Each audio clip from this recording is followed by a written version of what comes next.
Who counts you guys in? Tell me it's not you. Apparently it's being live streamed. Oh.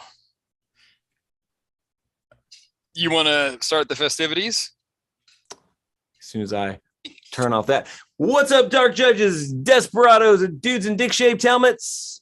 You're listening to Cursed Earth Radio, the one and only podcast bringing dread to the dreadless. Broadcasting outside the walls of Mega City 1 across the Black Atlantic in North America. I'm Cool Johnny Cool. And this is Heavy Metal Kid. And once again, your favorite misinformed muties from across the pond are here to review this week's exciting prog. And in that prog, I don't know, Johnny's going to tell you all about it. We have the wrap-up of Judge Dredd, An Honest Man. The thing that I was afraid of didn't happen, but it leaves the door open for more terrible things to happen. We've got, hold on, I was doing other things. Hope. We got our eyes wide shut moment in hope, and boy, did we. Skip Tracer's back with nods to things that I know from other pop culture places. Terror Tales is the time loop in a hotel, and the guy's got roaches in his eye sockets. And our favorite unibrowed HabSec officer shows up in Brink. Yes, sir. And man, it's a pretty good prog, but it was an even better week, not because of the prog this week, but because of the magazine. That's right. That's it. That's right. The end. He's gone. He's gone, ladies and gentlemen. He got real excited. Cool Johnny Cool got so excited that he screamed, "That's right," and he fucking disappeared. Can you hear me now? This is the there he's back. He's back. I hit the mute button on my headset. Hey, that's right. They're great. Low Rent Tony the Tiger here. I hope you're all reading the Meg, because if you're reading the magazine, you would know now that we are officially the only canonical Judge Dredd podcast out there now. That may not be true, though. I have no idea. Shut up. Just go with it. If you're not reading the magazine, you're fucking up. And neither one of us is reading the magazine, so I read it. Fucking up. Well, here's the thing. Okay, so we've known about a thing for a hot minute, and it's been a Herculean task to keep my flappy mouth closed about it. So I no longer have to do that. The dumb dog is off its dumb chain. Jake, our friends Jake and Jim from Beck's team, and all the great Dredd stories that we know and love, hipped us to a thing that may or may not be happening a couple months ago. And HMK and I collectively shat our metaphysical pants when we saw the thing. Jake likes the podcast enough. Apparently we make him giggle, and he takes pity on Mom's special boys here. And he worked your two best friends in the whole wide world into the current Dredd story that's happening in the magazine. And I exactly. mean, this is it. What else do we have to live for at this point? I mean, we're both in our 40s. This is our last episode. So yeah, we're both in our 40s. We both exist, some version of us pilot where we're trusted with a piece of heavy equipment that flies, which is a terrible idea.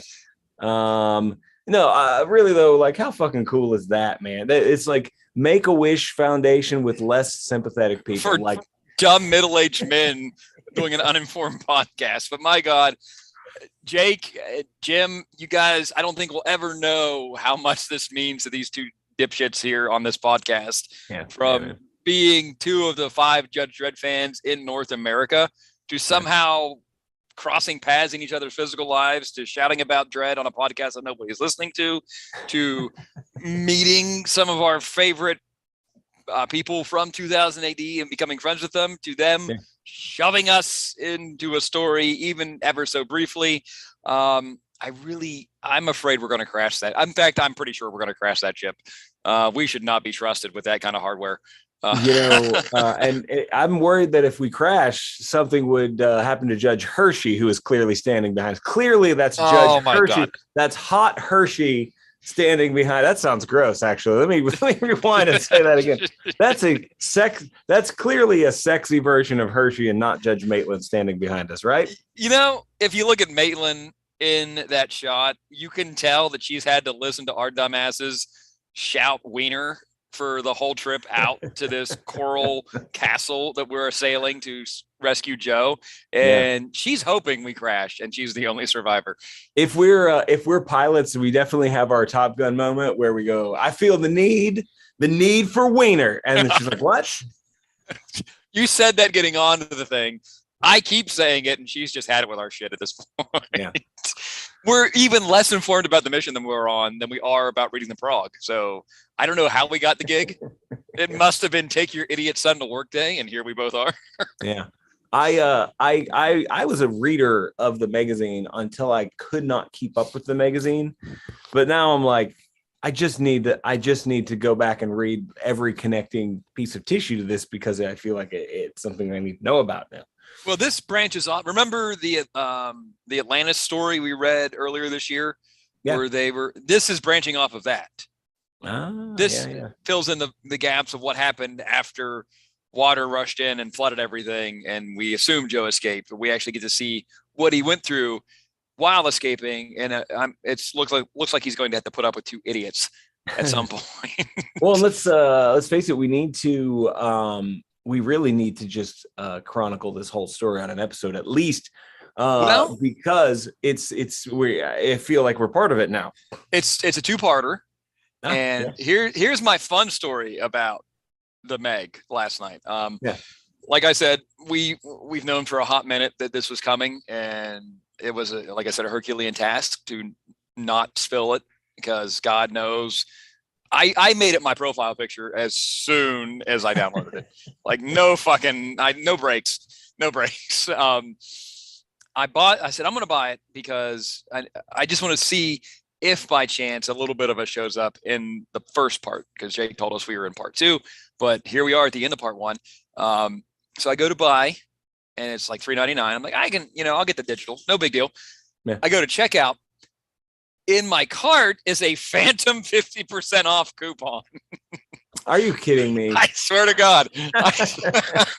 I put my head in my hands and went, Jesus Christ. Are you kidding me? There's a fucking 50% coupon hanging out in your digital cart. How the fuck does that happen? I don't know, but the thing cost me $1.99 American. And I just giggled because Jake has been benevolent enough to make us canonical, and Jim has collared us beautifully, and then the digital coupon fucking bookended the whole thing. Man, now I have to look in mine and figure out if by some chance I have a random 50% off coupon lying around, because I want to buy physical progs, but I don't even know. I want to buy some graphic novels. There's some graphic novels out there that I'm looking to buy right now for 2080. But I'm half afraid to add the 50% coupon because you never know. It's such a fucking terrifying thing. From our first 2 episodes of us complaining about the digital coupon 3 years ago to the digital coupon showing up so I can get half off the digital prog that we were in for a hot second. I just fucking... The universe is weird, my friend. The universe is weird. The bummer was I didn't read a lot of the other stories. Yeah, I see Chelsea's in the chat. Hey, Chelsea. Yo. I had to pass on 3 of the stories in there because they were part 7s of ongoing stories. And I'm like, oh, shit. Yeah. I can read this. And I read the new Anderson story that's in it, which actually we read the story that it's spinning off of before. So, oh shit, connective tissue. But yeah, I had to pass.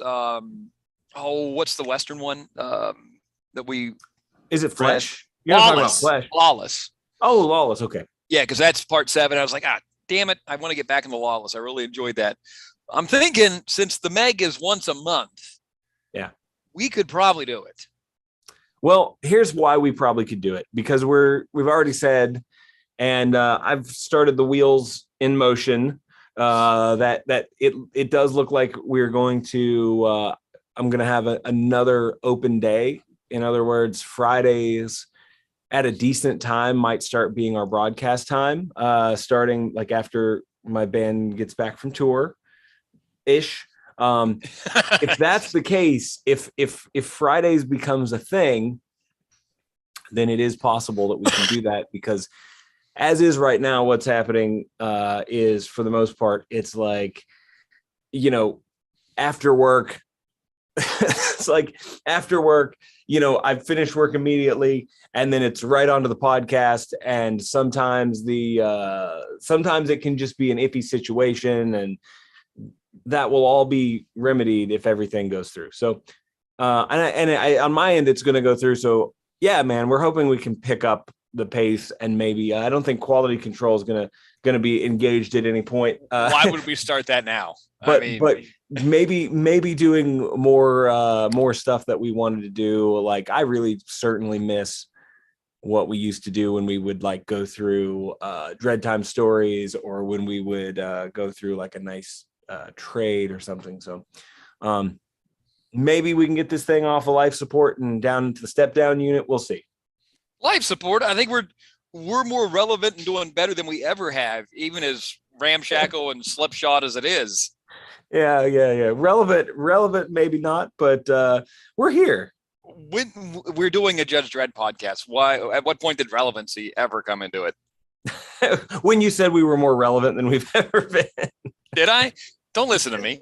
Don't fucking listen to me. But no, like, the Meg is doable, especially if we can pull this off, this new setup. And the reason we went with Wednesdays and on our schedule is because we wanted to do it as the Prog came out. But then we figured out, especially when we started going live, that all the people that read the Prog live on a different continent and a different time zone altogether. And we really have no way of interacting with but 7 of you at once because of the time we do it over here. So the one time we did it at like 12:30 in the middle of the day, more people showed up and it was awesome. So yeah, definitely man, trying to make it better. Yeah, for sure. That was pretty eye-opening. Like, oh man, we do have some people that stop by and like to listen live. And when we did it at a reasonable time, they were able to do that. So yeah, let's try. We're once this whole tour is over, and again, I don't know what the fuck's going to happen while I'm on tour, because it's a very unpredictable process, because my time is also shared with 4 other dudes in a van, and finding time to broadcast might be interesting. You usually share time with dudes in a van, but it's usually like 20 minutes at a clip. The difference is I'm making money then, and I'm not making money on tour. Being a band, they said it'll be financially stable. They said yes. The biggest takeaway from all this is we're canonical. We exist in the mega city that you know and love. Thank you, Jake. Thank you, Jim. Thank you so much. You're all welcome. We are your canonical podcast now. Still completely misinformed and completely absent of fact checking and quality control, but here we are. It's my hope, because I know how 2000 AD works, that 30 years from now we will show up in a Prog as some significant some significant thing. We'll be the new Small House thing. Like, remember these 2 idiots that showed up and they wouldn't shut up about it? My God, I cannot. It's amazing. This is so mind blowing, especially the struggle of being Dredd fans in North America. The fact that we even do this podcast and we have people listening to us, and we've somehow been blessed by Art Droid Lynch, and he has brought us kicking and screaming into the Meg. Never in a million years would I thought this would happen. Yeah, I know, man. It's not only that, he drew us up some sweet Midnight Indicating Shame artwork as well. Hell yeah, I still need to get that off you. Well, you still need to cut it. For those who haven't been keeping up, I was going to just cut it in half because there's a nice line. But Cool Johnny Cool is incredibly particular. He's like, God, no, don't you touch it. Don't touch it with scissors. No, because it would come out looking like one of those snowflakes you used to make as a kid when you fold the paper and just go at it with scissors. I hate that you know me so well. So let's talk about the cover by Steve Austin. Oh, Stone Cold. Colors by Jim. Yeah. Friend of the Good show. looking cover. And how did you feel about this week's Droid Life? Because it was incredibly poignant. I read it. I read Droid Life out of spite now because you're going to ask me questions like that, and I have to be prepared. You didn't read it, did you? No. You fucker. I did read it. Panic you and make you think that something happened in Droid Life that you needed to read this week. No. Anytime it's there, I read it because of shit like that. Yeah. It's four panels, and you most still of the time, nope out of it. No, I just actually what happens to me a lot of times, I just jump in and I'm so used to swiping by that page because Droid Life doesn't always show up there.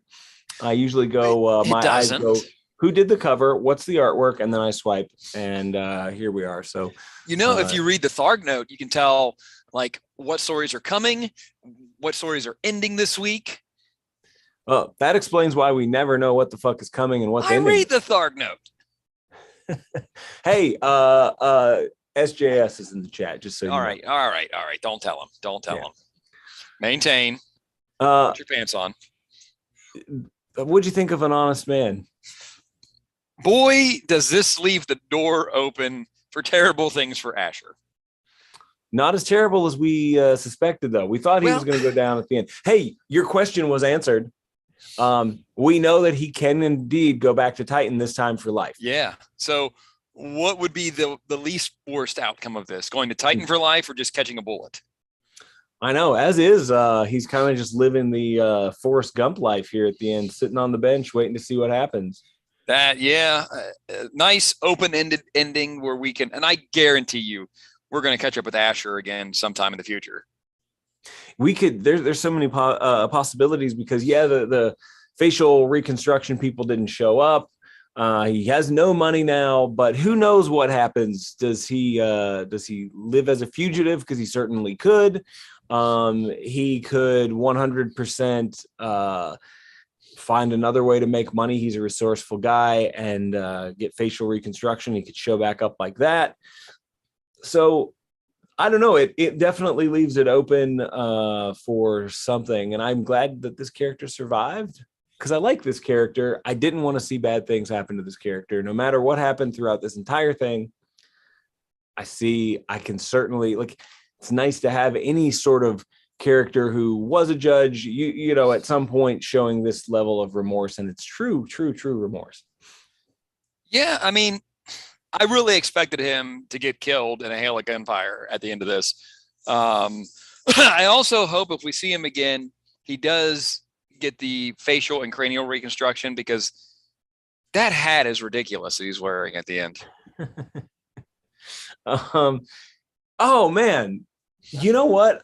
This is an interesting thing. So do you remember Rock and Roll Radio? No. Oh my God. Do you remember the guy who we were talking about whose entire gig was a serial, like he was getting mugged for charity? Do you know what I'm talking about? Yeah. 2 chapters ago, I think. Yeah, that dude. So we had this long discussion about the absurdity of this guy and his goofy looking, yes, incredibly dick-shaped hat. Yes. And he was on a sponsored mugathon, and we had this question: is this like kid and play hair? Is it sculpted hair? Is it a hat? What the fuck is it? I just so happened to be combing through Instagram, and I saw that Tom Foster, the artist from this story, had posted a photo of it. And I was like, is it weird hair or is it a hat? We need to know. And he did confirm that it is a weird fabric-y sort of hat kind of thing. Thank God.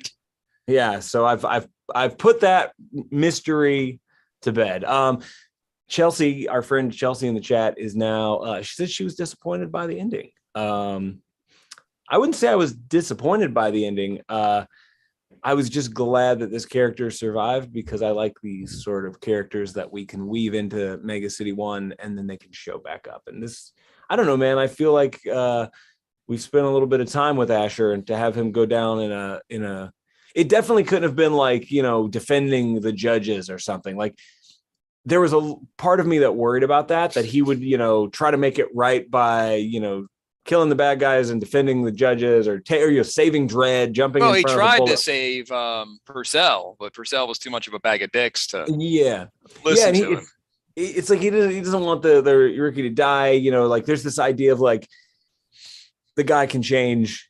He probably won't because he's a judge and he's an asshole. But if he would have like, jumped in front of a bullet for Dredd and, I'm still a judge, that kind of bullshit. Like he can't believe in the judge system anymore, right? I think deep down he still does. I think he still carries the guilt for what he, face fisting that lady's dad until he ended up on Titan. And that's guilt he's never going to purge from his system. So he's always going to carry that with him, and the hopes of still being a decent judge underneath of that. I did like the fact that he stuck to his guns when he ran into Dredd and kept the story alive that Purcell died, defending him and trying to reclaim the USB drive. See, that's also kind of an interesting thing there too. It's self-loathing. Well, but he makes he makes the statement in here that clearly taking responsibility, like we're taught just to not let it bother us, but I'm here with my buddy's blood all over me, and these anti-judge people are, so that's what worked him up. But in some ways, that's the interesting thing, like the fact that he would even like protect, the idea that this judge is trying to defend him and all of this stuff. It's like, I guess I need to know, like, has this character's brainwashing worn off to the place where he recognizes that like the whole system is fucked, and this is why, like, he didn't like, oh, I'm a horrible judge, because it's like the judges are taught to see these people as, just the way that judges interact with the public in general is like, it's total Gestapo Nazi shit. So I need to see this character live so I can see his character arc and see where he winds up with this thing, guilt of being a bad judge or the realization that the judges are the problem. As long as we don't end up with an Inferno Part 2 situation where he goes back to Titan and runs the Purgatory Gambit like Grice did, and ends up coming back to the Meg and some poorly written Judge Dredd. Yeah, man, it would be kind of cheap to turn this guy into a supervillain at this point. He's much too. Judge Grice was cool looking, and I love that artwork and all that stuff. But at this point, we need a character with a little bit more depth for this guy. Asher needs to stay kind of this gray area character. It's shades of all the stuff we love about our beloved Necropolis. And we don't get very many likable people in the Meg, and Asher is relatable and likable and damaged. He's a lot like Kraken's character. Yeah, for sure. Except without being a conduit for the dark judges. And that's not his fault. Asher can't have all the good qualities, but get out of here. Hey man, did you think when we started reading this week that you would see fucking Bela Lugosi in a gimp suit? And I meant to mention that in the intro. Bela Lugosi in a gimp suit and what looks to me like a version of Vincent Price or Salvador Dali with a Mr. Punch hat on his dick. Bela Lugosi in a gimp suit is my second favorite Bauhaus song. Yeah, I saw a lot. I don't know what I was expecting, but it wasn't this. Yeah, man. You gotta hand it to Hope. It never ever goes in the way you would expect it to go. I didn't expect Hope to die halfway through this. I was expecting this weird leather horse masked orgy to be happening over there in Brink, but nope. Hope beat him to it. Man, you've turned to the second page of the story, and it's full on Eyes Wide Shut, and it just keeps going and going. And he's got Punch from Punch and Judy on his dong, while wearing an alligator hat. Oh boy. Yeah, man, it's getting crazy. And I like the twist. The twist was super cool. Or the reveal where it's like, oh, who's behind it? We're all behind it. Didn't you know making a film is a collaborative effort? And that's when we get this great panel with all our favorite horror icons at a sex party. And there's a painting of our director friend or a photo of him on the wall getting a hand jibber from Sir Ian McKellen. There's so much to process. Oh man, Hope is great, right? It's fucking great, man. Man, wow, it just, like I said, I didn't know what to expect, but for some reason it wasn't this, and you would think it should have been. Yeah. I didn't. If Hope's trying to make me love it even more, it's succeeding. Yeah. We're glossing over the fact that when he finds the dailies, that they actually physically burn his hands to hold, like they're so saturated in magic. Yeah. But yeah, that gets kind of blown out of the water when they're just weird sex party. Yeah, man. That would have been a big there's a that would have been no, this Bela Lugosi's in a fucking gimp suit. That's where it is, man. Yep, there's no going back from that. No. But yeah, this Hope is great, man. And people in the chat, by the way, are agreeing that Inferno was indeed a missed opportunity. It was very of its time. It was definitely a missed opportunity, though. Yeah. Everybody's agreeing. Great artwork. Completely off brand for Dredd. Completely off brand for Dredd. Yeah. And I think a lot of people, when I go to comic shops here in the United States, it seems like there's always a fucking trade of Inferno sitting around. So I don't know. The biggest bummer was that Purgatory was well put together. Like it all made sense. But once Joe was in the picture, Grant Morrison just, I don't know what happened. Like he just didn't have a good grasp on the character, didn't understand how to write it, but it is totally not Joe. Yeah, that's painful. I actually, sitting on my couch next to me right here, I have a stack of the trades for Grant Morrison's Batman and Robin run, which I hold in the highest of esteem. I think it's one of the best things that's happened, and that happened in Batman and Robin and any of those books. But Grant Morrison doesn't get Dredd. I don't know. Yeah, man, it was a hard read. Even I don't even know if that episode it's probably still not up, but yeah, we tried on that and we both kind of went, wow, this is not good. Yeah. I'm not gonna segue by saying, speaking of not good, I'm just gonna say Skip Tracer, Valhalla. Hey, did you notice the town that Skip is hole up in? And I remember this place from the end of the last story, Hadley's Hope. Did you get Hadley's that reference? Hope? Yeah, I know that's a reference, and I can't place it. Aliens. Okay, it's the colony in LB 426. Okay, yeah. And did you also notice the hip hop Easter egg in here? No, I noticed the A-Team van.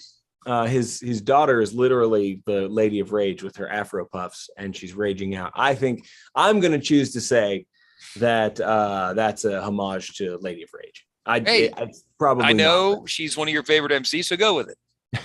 Okay. Coming back to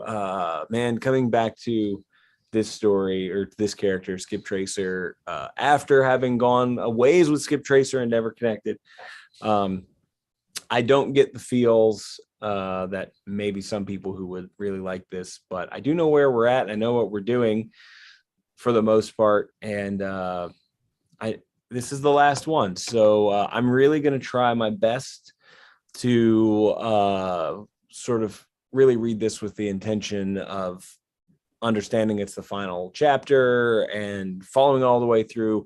I'm not going to get in that place where we are currently with Dexter and Sinister Dexter, where we're like, yeah, man, don't get it. Just going to kind of go with it and not pay much attention. I'm going to read this one every week all the way through with the intention of going, all right, man, this is the last hurrah. Let me get it. Let me get it this time.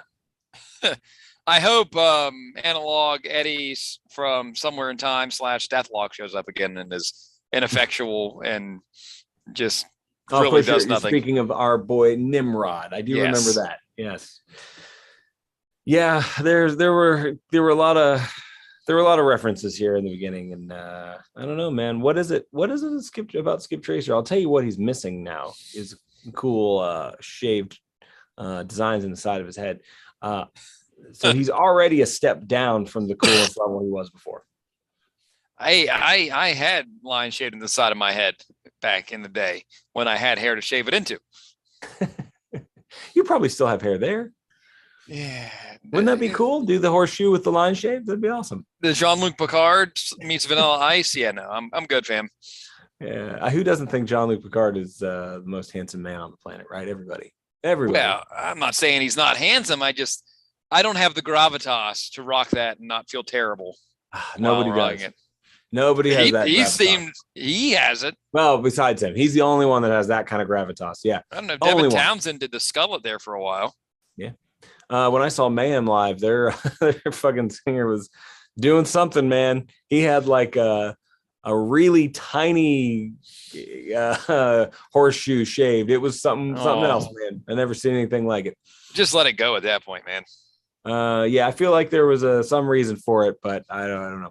Sadness and desperation. So yeah. Let's get through this. We will Thelma and Louise this Skip Tracer. We'll get through this together. Maybe we'll like it more. Maybe we'll like it less. But at the end, this is the last one. So I'm going to give it a shot, man. Let's get through it together. I was going to be cynical and say, yeah, until the next one. But this is 2000 AD. And when they end stuff, they end stuff. So you got to respect that. Yeah. Last days in Porpoise Place? Is it Porpoise Place? That's how I'm pronouncing it. I'm going. Okay, Porpoise Place. I'm because that doesn't make. I don't understand. Wow. You're just falling down the cliff looking for a branch to grab onto. I just don't know, man. We got SK Moore art. So I mean, we loved him in Trifecta. Remember? Yeah. That was the running joke. Just so nobody yells at us. Yes, we know SK Moore did not do anything in Trifecta. We made a mistake once. He's our dude from fucking Defoe. Yes. Yeah. Our first encounter with Defoe. What a magical time. Yes, he did the best Defoe. I keep hoping against hope that Defoe makes a return. Like we got I've said it a million times. We got one more fight left. We got the superior humans that we know Defoe hates, or superior heroes. So let's wrap it up. Yeah, it's time to see that story to the end. I like weird time loop things. I love everything that I like that is like this reminds me of my favorite movie, Time Crimes. I always go back to Time Crimes. This was very Time Crimes. I thought you were going to say Time Cop, but no. So I've been watching a lot of Van Damme this week. SK Moore can really draw some unnerving faces, like on our dude here in the bar, the washed up actor. Yeah. He can also, like, when it comes to the horror shit, man, that's the guy to go to. He's good at drawing things that are so weirdly disfigured that you can't exactly figure out what's happening. Even with this body in the air vent, there's so many little shimmery shells of these fucking cockroaches, and it's nightmarish and disgusting. I love it. I mean, the Staunton Withrow character that our protagonist runs into, he just looks like a nightmare come to life. It's awful, and I love it. That's why I loved his art on that Defoe story that we read. What the hell was that thing called? The Divisor. The Divisor, yeah, because if you're going to get somebody to draw an incomprehensible cosmic horror, SK Moore is the dude to call in for that. Yeah, man, we were really, really excited about 2000 AD, or about our read through. We were having a great time, and we just poured over those pages every single week, looking for secret messages, and probably appreciated that artwork the way that I'm sure any artist would hope that you would, whereas like you're examining every little frame and zooming in, and Yeah. The Satanic Panic period. Yeah. Yeah. And that's anybody who's not read that specific one, the Divisor. I would like send people there before I would send people even to the first Defoe stuff or the other stuff that we read, because that story has stuck with me forever. Maybe because this is my first real read through of any Defoe stuff, other than catching a few when I was reading Progs back in the day, whatever it was that I caught. Definitely not like weekly reading hardcore into it like we were. And when we went back and looked at some of the other Defoe stuff, and then the one that the other one that we read for the show, like I remember kind of like feeling like, man, I want SK Moore artwork back. Oh, 1666 and Zombie Queen. Mm-hmm. Yeah. I love all the art we got in Defoe, but SK Moore's holds a very magical place in my heart, because that was the early days of the podcast. We were doing the weekly for the first time. It was fall. It fit like a glove. So yeah, it's nostalgia is heavily tied to that one, but it all came back on this one, on our little Terror Tales that he did it, especially at the end where the husk of Withrow comes to our protagonist in the vent with his eyes gouged out, full of roaches. Yeah. Yeah, man. I always, when we get to Terror Tales or Future Shocks or anything like that, they've always got an uphill battle. But I like weird time jump, time travel shit. So I like weird time jump. Why is this guy in Brink look so much like a weird, stretched, ugly version of Brett Baer? I was going to say Christopher Reeve and Superman. Oh, yeah. He's got a little Reeve action. He looks like the Fox News commentator guy. Brett Baer, you know what I'm talking about? No, looks like I don't. Shazam a little bit. Oh, man. You remember Shazam from what's the fucking Kingdom Come, where he looks real fucking smug and just kind of like, where he looks like Alex Ross. Yeah. This is the guy. I'll have to send you this guy's picture, because it was in my parents' house, and I was like, that looks like Kingdom Come Shazam. Who's that? And my parents always have some sort of. My parents are strange creatures, because they'll watch Fox News for an hour, and then they'll watch CNN for an hour, and then they'll go back and forth. And I'm like, you realize you're just doing and undoing all the information that you're getting. It's like, hey, they're searching out opposing viewpoints to make an informed decision. I applaud them. I guess. Yeah, I guess. So we finally got our hero character back in the game here for two little panels, and they're gonna make us wait. Of course, the Brink is all about the slow burn, and we've got the Habsec trying to pin all these grisly murders on Maslow, because you knew that was coming. Yeah. Somebody's going to take the fall for this. And man, his wife is dead. She has to be. You know what? There's a point where they show him this photo, and I actually thought it was a photo of his dead wife there for a second. Oh no, they killed her. They killed this lady like 2 chapters ago, when those wackadoos that take the Union really seriously were going around snuffing people out. When they cut off the back of his uncle's weird friend's head, and they went after everybody that he talked about. So, but no, I still maintain that she is expired. Something bad's gonna happen with that situation. You can't seem to get a hold of her. Man, he's been walking down a fucking path to his own demise here for a good while. So he's probably gonna end up insane somewhere, locked away, driven mad, and pushing forward this false narrative of all this weird cult shit. Yeah, man, the cults drove him crazy, when really it's as our man Killer Mike would say, the man behind the man behind the man behind the throne kind of vibe going on here. Gentile needs a scapegoat to smooth all this over. And who better but this nosy reporter that's been stirring shit up and causing all this? Yeah. There's your fall guy. Yeah, not going to end well. Also, Bridget did not visit a beauty parlor and get that unibrow taken care of. So no, she's rolling with it. Although, it's like, it's a terrible term, but I'm going to use it because we use lots of terrible. The office hot. You ever heard the term office hot? We have discussed office hot on here before. Yeah, I know, but I'm hoping that in our time going forward that we can get a little bit more classy, but it's not going to happen today. So the term office hot, like somebody who would not normally be hot, but you're stuck in the office with them all day and they become hot. It's the principle of proximity, right? Mm-hmm. Brink hot is a thing, like, because everybody in Brink is fucking balls ugly. I believe our term is fuck ugly, sir. Yes, everybody in Brink is balls fuck ugly. And so, given the fact that Brink is what Brink is, Bridget may be one of the most beautiful women on the entire station, the law of proximity also applies to our podcast. Like, if you keep listening to us, we're super entertaining because your standards become lower and lower with every passing episode. Yeah, you go back and try to listen to a podcast where somebody has edited or there's some sort of production value, and it's just not going to feel the same.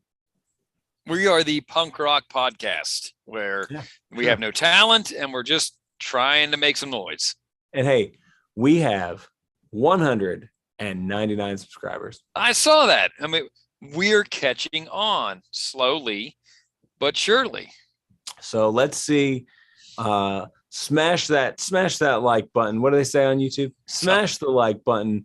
If you like it, hit the like button. If you dislike it, suck it and hit it and share it. And don't forget to visit our sponsor, Boilet Paper, the only toilet paper for boys. That type might in the be promo code. The last ad we ever did before we switched formats.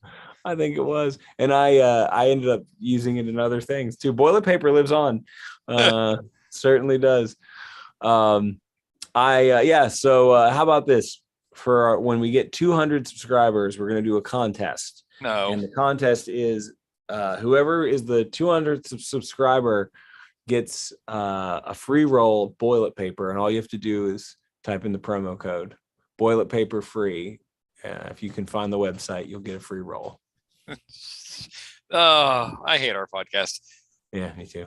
But we're canonical now, so deal with it. We're canonical. Yeah, man. We're canonical, and we couldn't be more excited. A million thank yous and so much gratitude to those dudes who have been so cool to us. Rarely do you get to engage with your favorite fucking people, your heroes, people you love, people you admire, but God damn it, all of these people listening get to do it with us. Wow. And, I don't know if there's enough room in this podcast for both of us and your ego. No, Jake Lynch, Jim Boswell, thank you so much. Yeah, guys, we can't put it into words. It's we can try, but we'll just stumble all over it. There is only one word that can describe things. Well, hold your wiener for a second. That was the best segue ever, and you're going to say some bullshit about Halloween 7 or something and ruin this whole thing. What do you got? Go ahead. I was going to say that my esteemed co-host, like you said, is going to be on tour the next 2 weeks. So we're going to try to sort the episodes. We might get it to work. We might not. We might wait till he comes back and do just a giant episode of all the stuff that we missed. We're going to try. But since my co-host is impatient. No, I just had a good segue, man. And I said, hold your wiener, which played into your segue, sir. No, you can't play with my wiener. I don't care. God, I hate this. I don't know why people find this entertaining. I get the feeling people listen to us and just point and giggle, and that's it. Jesus. Well, on that note, we'll see what happened. I'm gonna try, man. It can't be that hard to find a little bit of time at a coffee shop or something. I just don't know. It all depends on Wi-Fi, but I'm on your schedule. You keep me posted as to availability, and I will keep our loyal listeners posted as to when the episodes might happen. So, worst case scenario, you get an 8-hour episode when HMK gets back from the road. That has little to nothing to do with the actual progs. And if you're in the area, the Cursed Earth, you can come and see HMK and the Muties World Tour. Just type that into your browser and you'll find all the dates. Sure. Shit. Hey, on that note,